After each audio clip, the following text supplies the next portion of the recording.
Hi, everyone, and welcome to Tomorrow Never Knows, a Beatles podcast. My name's Greg. I'll be your host today. Hopefully, in the next couple of episodes, I'll be joined by other Beatles fans who will share their experiences with us all.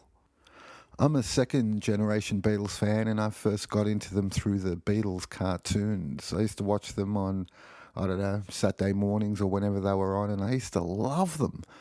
I used to, the songs were fantastic. I used to love those little stories. The beginning, Hard Day's Night and Help, those songs were fantastic. And for a long time, I actually thought the Beatles were cartoon characters. I thought that, they were no different from Bugs Bunny and whoever else. And I remember I just used to, when Ringo used to unplug his drums in the cartoon and he used to deflate, I just used to piss myself laughing. So it wasn't till later on in life that I found out that the Beatles were actually real people. And like when I grew up in Sydney, Australia. In the 70s, got into British glam rock. And then after that finished, got into Kiss for a while. And one day I was in a record store and I'm just looking around and I saw this compilation, Beatles compilation, Oldies but Goldies.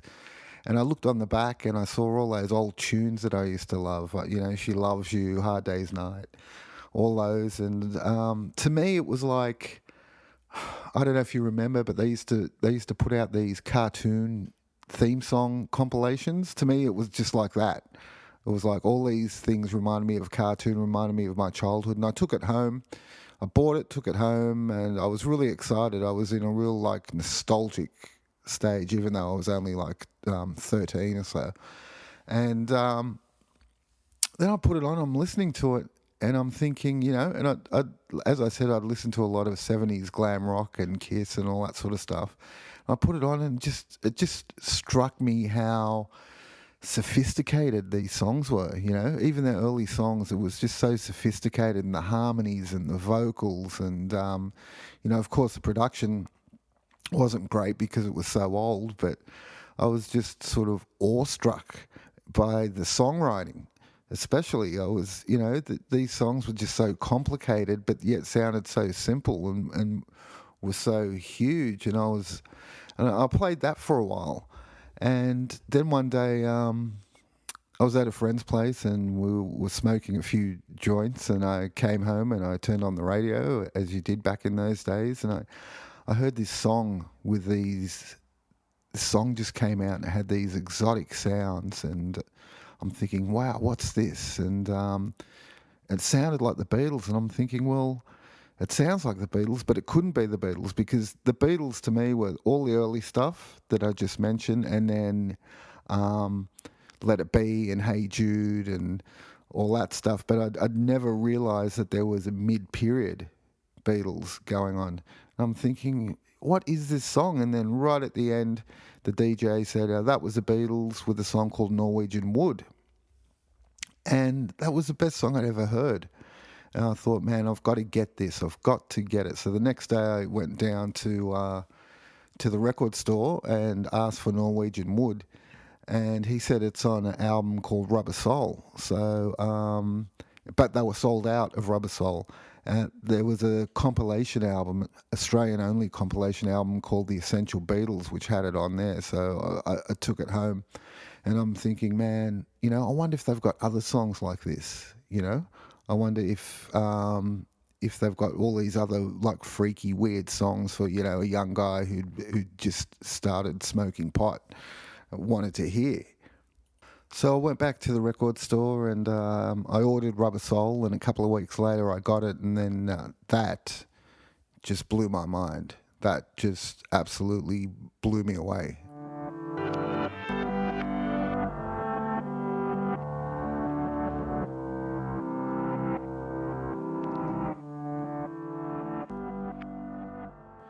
So being from Australia, we got the British versions of the records. And I must say, side one is an absolute killer. from like first song, opening song, Drive My Car, which was a groovy little tune. Then it had Norwegian Wood, of course, You Won't See Me, which I loved, which McCartney played when I went and saw him a couple of years ago. Nowhere Man, I must have played 1,000 times. One of my all-time favourite Beatles songs. Think for Yourself, George's song, great song. The Word, which I think is very, very underrated. And then you've got Michelle. So, I mean, all that is just on side one of the album. As I said, coming from um, British glam rock, which wasn't very album orientated. It was singles orientated. You'd buy an album and it'd have the singles on it, and the rest of the songs were just fillers. But it was like there was no fillers, especially on side one. And you've got side two, What Goes On. Yeah, I didn't like that much. Girl, loved Girl. Looking Through You, great song. In My Life, yeah, not bad. Wait, not bad. If I Needed Someone, that's a fantastic song. Love that song. I love the George songs on here. And Run for Your Life, which sort of harks back to the earlier eras of the Beatles, but still pretty damn good. So by then, I'm right into the Beatles. Everything is Beatles. I went out, I bought Beatles books, and I wanted to know a little bit about the backgrounds of the songs. And of course, Norwegian Wood was about an affair John had, but he disguised it so Cynthia, his wife, wouldn't find out. Um, and Nowhere Man came to John fully formed one night when he was in his home in Surrey, and it reflects his existential concerns raised by experiences with LSD, which I found pretty freaky. I was just imagining being on a trip, being on an LSD trip, and you feel like you're absolutely nowhere, you don't exist. Which, I'd have to say I didn't read into the song when I was listening to it, but now when you think about it, it gives the song even more depth than what it had. So back in the day, we used to have these pot smoking parties, and everyone would bring a record that they'd want to play. And some people would bring things like Queen, other people would bring stuff like Black Sabbath, others would bring the Human League. And I'm walking around with Rubber Soul, and people are saying, well, what are you doing carrying around the Beatles? That's so old. But then you'd put it on and everyone would be stoned, and people would just be mesmerized by some of the songs. I remember people just saying, "Oh, play that again, play that again, play that again." And so I got a lot of my friends into the Beatles, which was great because back in those days we didn't have that much money, so different people were buying different albums, and we'd go over and would have listening parties. Discussing all the albums, which album's better, what songs are better, what songs shouldn't be on the album, what songs should be on the album. That's concerning singles that didn't make it onto the album. And the Beatles came up with the name Rubber Soul. It was I'm Down, the song I'm Down. Right at the end of I'm Down, Paul calls out, Plastic Soul Man, Plastic Soul, and that's how they came up with Rubber Soul. And the artwork as well, like the cover sort of freaked me out because that was a little bit distorted. The story behind that was they were doing photo sessions with Robert Freeman, and what he would do is he'd get like a cardboard cutout the size of an album, and he'd put slides on and put it on that cardboard cutout, and the Beatles would decide which picture they all thought they looked good in, and then the card slid a bit and it looked a bit distorted, and they all just went, "Yeah, that's it. Can we do that? Can we do that?" And that's how they came up with the cover. Paul McCartney said at the time, we started to record the album, things were changing, the direction was moving away from the poppy stuff like Thank You Girl, From Me to You, and She Loves You. The early material was directly relating to our fans saying, please buy this record. But now we'd come to a point where we thought, we've done that, now we can branch out into songs that are more surreal, a little more entertaining. And other people were starting to arrive on the scene who were influential. Dylan was quite an influence on us. John said about the song The Word, it sort of dawned on me that love was the answer when I was younger. on the Rubber Soul album, my first expression of it was a song called The Word. The word is love. In the good and the bad books that I have read, whatever, whatever, the word is love. It seems like the underlying theme of the universe. Everything that was worthwhile got down to this love, love, love thing. And it's the struggle to love, to be love, and express love. And that's fantastic. So that kind of thing just goes to show you that they weren't thinking, in the way the average 23, 24-year-old were thinking. And this was actually the first time they'd had some time in the studio to themselves. They'd had a break from touring, and they had a little bit of time to experiment. They also, John says, it's when they took over the studio. They were confident enough to take over the studio. Instead of George Martin saying that's a take, they were saying that's a take. Instead of George Martin saying, why don't we change this bit here, they were saying, why don't we change this bit here. And so it was also a massive influence on Brian Wilson from the Beach Boys. Like I remember seeing some documentary, and he was talking about it, and he said the first time he heard it, it just blew him away. It was like the first complete album that he'd heard. He'd never looked at an album as a piece of art in itself. And that changed his whole way of thinking, And of course, after that, that influenced him to make Pet Sounds. And then later on, Pet Sounds influenced Paul McCartney to come up with Sgt. Pepper. But, that's another story altogether.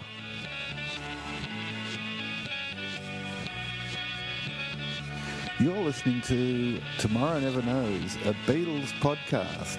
Email us at beatlemailbox@gmail.com or join us on Facebook under Tomorrow Never Knows, a Beatles podcast.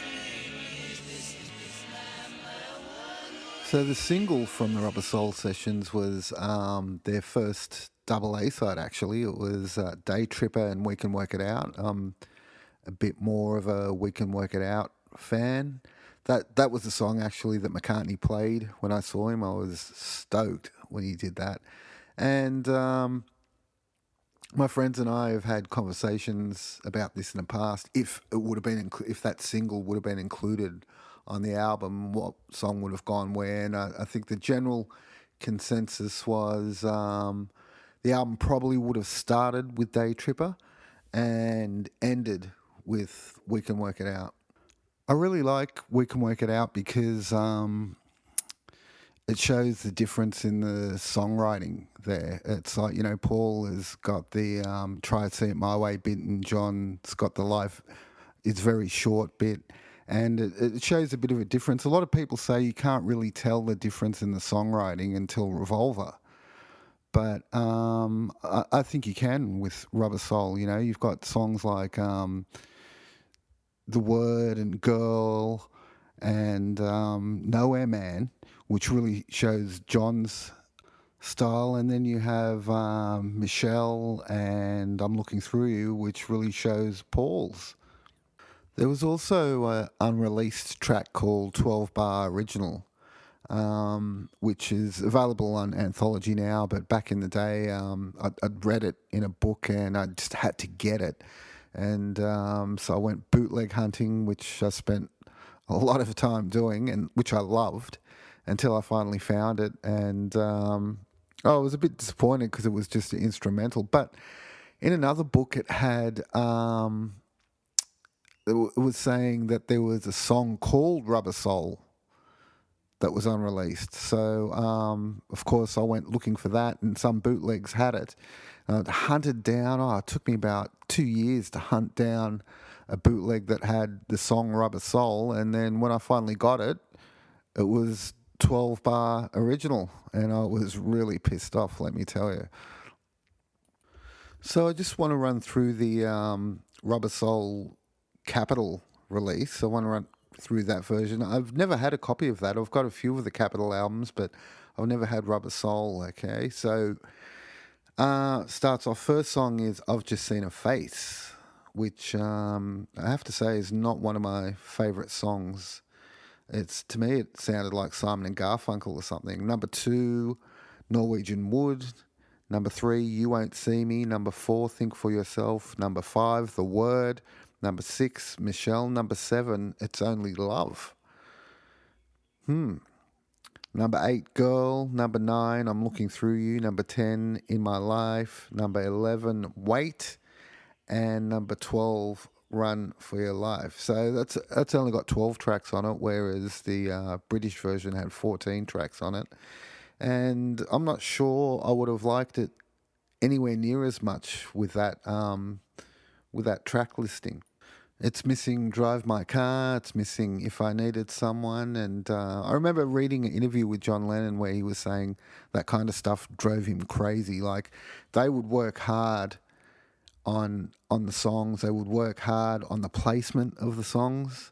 They would mix them. The Beatles would do the mono mixes, and they would just really think about the order of the songs. They really wanted to make it, especially with Rubber Soul, they really wanted to make it like it was some kind of artwork. And then when it came out in the US with, missing 2 songs, all mixed up, they were sort of, Lennon in particular was like really pissed off about it. And apparently the thinking with Capitol Records was, at the time, the trend was acoustic albums. Acoustic albums were the ones that were charting, and that's what they tried to do. So, they removed a couple of the rockier songs and put a couple of acoustic tracks on there. And I should mention, during their 1964 tour, that's when they met Bob Dylan, and everyone knows about that famous pot session they had with Bob Dylan where he came up to the hotel room, rolled a few joints, gave one to John. John passed it to Ringo and said, "This is my Royal Tester." And then they smoked it and all got stoned for the very first time and then became potheads after that. Paul's got a story where he wrote something down and he thought he'd found the secret of the universe. And he gave it to Mal to hold on to. And then the next morning he said to Mal, "Where's that piece of paper?" And Mal gave it to him and he read it out and it said, "There are 7 levels." So what did the others have to say about Rubber Soul? Well, George Martin said, "In the early days, they were very influenced by American rhythm and blues, and then, as time went on, other influences became apparent, classical influences and modern music." That was from 1965 and beyond. I wonder what other influences he was talking about. He did mention, I remember seeing an interview with him once, and he was talking about, they were asking him about the Beatles' drug use, and he was saying he knew they smoked pot, but they kept it away from him. And they'd disappear for a break and they'd all come in giggling. When George was asked about Norwegian wood, he said, "I went and bought a sitar from a little shop at the top of Oxford Street called India Craft. It was a real crummy quality one, actually, but I bought it and mucked about with it a bit. Anyway, we're at the point where we'd recorded Norwegian wood backing track and it needed something. I picked the sitar up. It was just lying around. I hadn't really figured out what to do with it. It was quite spontaneous. I found the notes, then played the lick. It fitted and it worked." That was pretty good. It was pretty lucky, wasn't it? Ringo said we were all open to anything. You could walk in with an elephant as long as it was going to make a musical note. Anything was viable. Our whole attitude was changing. We'd grown up a little bit, I think. When John was asked about In My Life, he said, "I think it's my first real major piece of work. Up until then, it had all been glib and throwaway. It was the first song that I wrote that was really consciously about my life. It started out on a bus journey from my house on 251 Menelove Avenue, which I'd been to. I had a complete set of lyrics naming every site. It became In My Life, a remembrance of friends and lovers of the past." I also remember him saying in an interview that that's what In My Life was going to be. It was just going to be about places that he remembered, and then he got stuck halfway through it, and he just thought, "Oh, screw this," and turned it into a love song, which he was quite disappointed about in the end.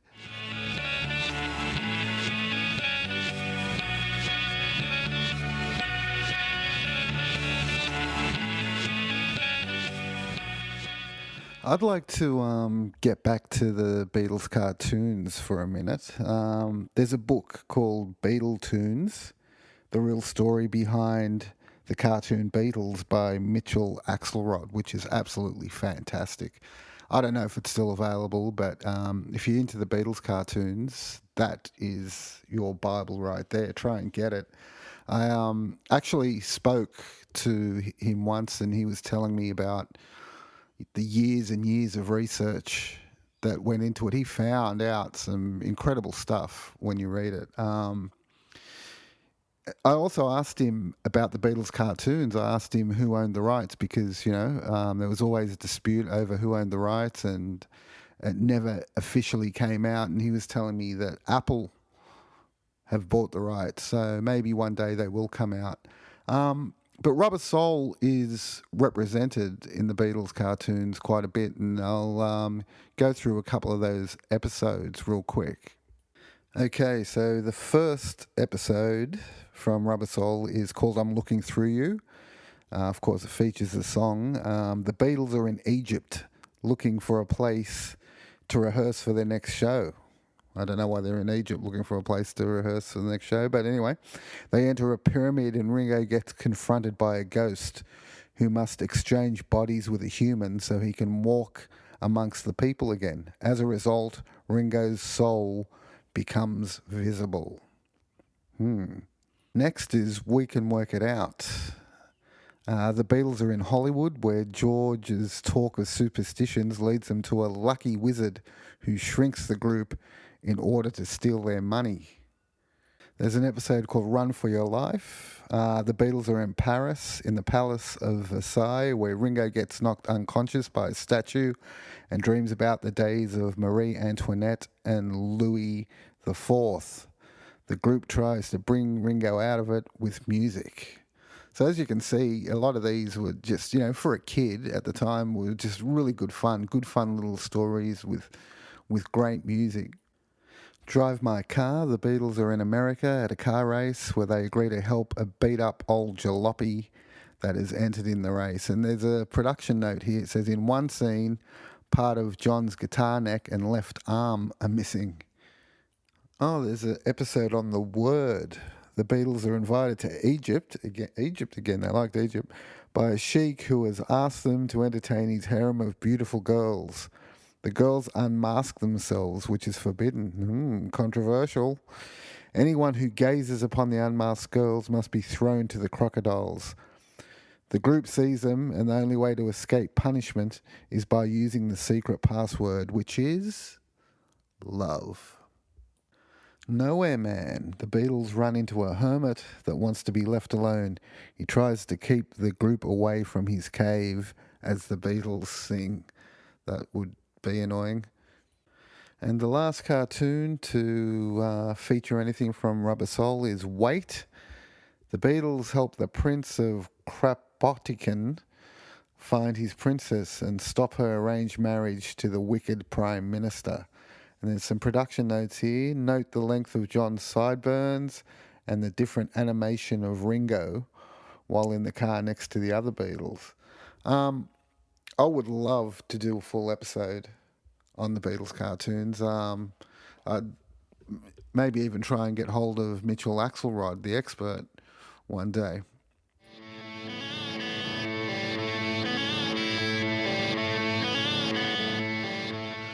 The Beatles really did like Rubber Soul. I think they considered it their first real album, and they said a lot about it. They said quite a few things about it. I'll give you a few more quotes. Ringo said there was a lot of experimentation on Rubber Soul, influenced, I think, by substances. George Martin knew about it and used to get annoyed. Well, not really annoyed. He would just go, oh, God, because he knew things were going to take longer. John said Rubber Soul was the pot album and Revolver was the acid album.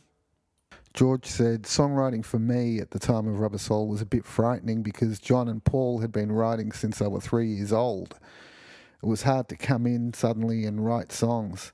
They had a lot of practice. They'd written most of their bad songs before we'd even gotten into the recording studio. I had to come from nowhere and start writing and have something with at least enough quality to put on the record alongside all those wondrous hits. It was very hard. I mean, you have to feel sorry for George a bit, don't you? He's got to write songs that well, not equal to Lennon and McCartney, but good enough to be on the same record. Can you imagine being put in that situation? How much pressure you would have? I can't think of anyone around today that could write songs that were good enough to be put on a Beatles record. Ringo said, when we did take too many substances, the music was shit, absolute shit. At the time, we'd think it was great. But when we came to the record studio the next day, we'd all look at each other and say, well, we have to do that again. It didn't work for the Beatles to be too deranged when making music. There's very little material where we were out to lunch. It was good to take it the day before, and you have the creative memory, but you couldn't function under too much influence. He also said Grass was really influential in a lot of our changes, especially with the writers. And because they were writing different material, we were playing differently. We were expanding in all areas of our lives, opening up to a lot of different attitudes. I feel we made it on love. Now we get to Rubber Soul, and we're beginning to stretch the writing, the playing a lot more. This was a departure record. A lot of other influences were coming down and going on around the record. Okay, here's a long quote from Paul, so just bear with me. He says, John and I were writing quite well by 1965. For a while, we didn't really have enough homemade material, but we did start to around the time of Rubber Soul. Most of the time we wrote together, we'd go and lock ourselves away and say, okay, what have you got? John might have half an idea, something like, for In My Life, There Are Places I Remember. I think he had that as a first lyric, like a poem, Places I Remember. And we'd work out the extra melody needed and the main theme. And by the end of 3 or 4 hours, we nearly always had it cracked. I can remember coming away from one of those sessions and not having finished a song. One of the stickiest was Drive My Car, because we couldn't get past one phrase that we had. You can buy me a golden ring. We struggled for hours. I think we struggled too long. Then we had a break and suddenly it came. Wait a minute, drive my car. Then we got into the fun of the scenario. Oh, you can drive my car. What is it? What's he doing? Is he offering a job, a chauffeur, or what? And then it became more ambiguous, which we liked, instead of golden rings, which was a bit puffy. Golden rings became beep, beep, yeah. Yeah, I can see that. So, golden rings, yeah, beep, beep, yeah. Oh, I don't know. We both came up with that. Suddenly we were in LA. Cars, chauffeurs, open-top Cadillacs, and it was a whole thing. So you could kind of hear the signs of Rubber Soul coming when you listen to Help, songs like You Won't See Me, Another Girl, Hide Your Love Away. They all probably could have been on Rubber Soul. But Rubber Soul for me was, it's not my favourite Beatles album. My favourite Beatles album for a long, long time was Revolver, but recently it's the White Album. But it's just, to me, it's just a magical, laid-back album where you just, if you want to relax and listen to some very clever, good music with great harmonies, you just put it on and you just lay back. And I can't wait. You know how they're putting out all those box sets now, which have been fantastic. The White Album one's the best, I think, so far. But I can't wait for the Rubber Soul one. I think that would be really, really, really good. You must be sick to death of my voice by now. I know I am.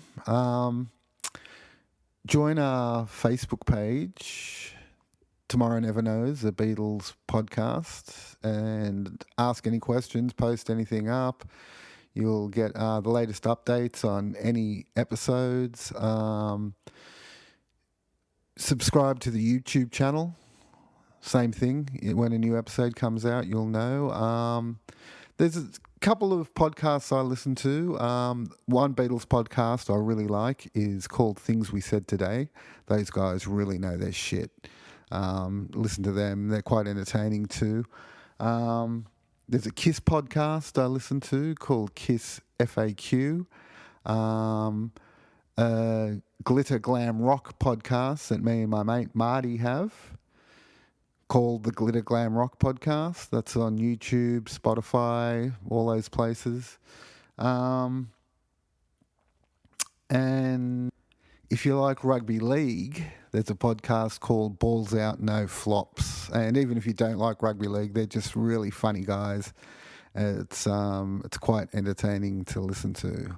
Okay, so that's it from me for this week. I don't know when the next podcast will be. Whenever I can, I'll try and get them out weekly or bi-weekly. And I'll talk to you later.